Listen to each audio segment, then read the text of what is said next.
That new Kublai Khan album is pretty tight, right? Well, you know what's also tight? Do a Powerbomb by Daniel Warren Johnson. Boom.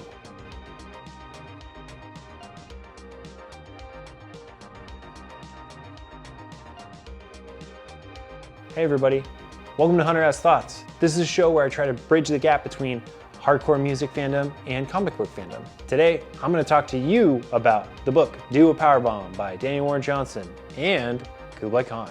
I've always been aware of Kublai Khan, but I've never actually taken a listen to their music until recently.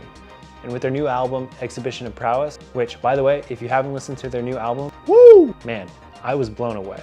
What's great about their music is it's really accessible to somebody who's coming into hardcore for the first time, but also gives them a true and authentic experience to what the music is. Behind the facade of heavy music, there's an emotional core. There's something that's driving the music forward that isn't just headbanging and moshing. And I think that's hard to find in hardcore these days. Now, how does that relate to Do a Powerbomb? Well, first off, Do a Powerbomb is a book about wrestling. Now, I'm not a huge wrestling person myself, but man, this book feels so authentic to what the wrestling experience is like. It doesn't feel like a culture vulture is coming around and trying to make a book about wrestling just because it might make money. Daniel Warren Johnson is clearly an avid wrestling fan, and Daniel doesn't shy away from dropping the reader into the story without giving a whole lot of explanation as to what this world is about.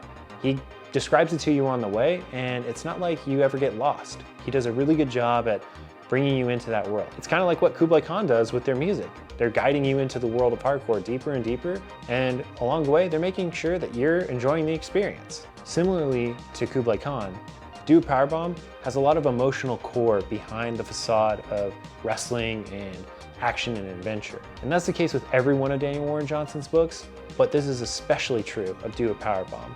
To give you a real world example, when my wife finished reading the book, she actually cried. That's how deeply emotional this book is. And I cried a little too. Not a little, a lot. I cried a lot. I cry way more than my wife does, and this book made me cry. Well, that's it for now. I really hope you check out Kublai Khan and Daniel Warren Johnson. Even if it isn't Do a Powerbomb, he has a bunch of other great books out there that are definitely worth the read, some of which I may even talk about on a later date. But regardless, I appreciate you watching this video and checking out my channel, and I'd be remiss if I didn't mention that I have a Patreon page. On my Patreon page, I post these videos really early. I also post any comics that I'm working on, any drawings, illustrations, those sorts of things. And I also have to mention that I have a comic book about hardcore. It's called The History of Hardcore. I'll put a link to it in the description below, but you should definitely check it out. All right, y'all. I will see you on the next one. Peace.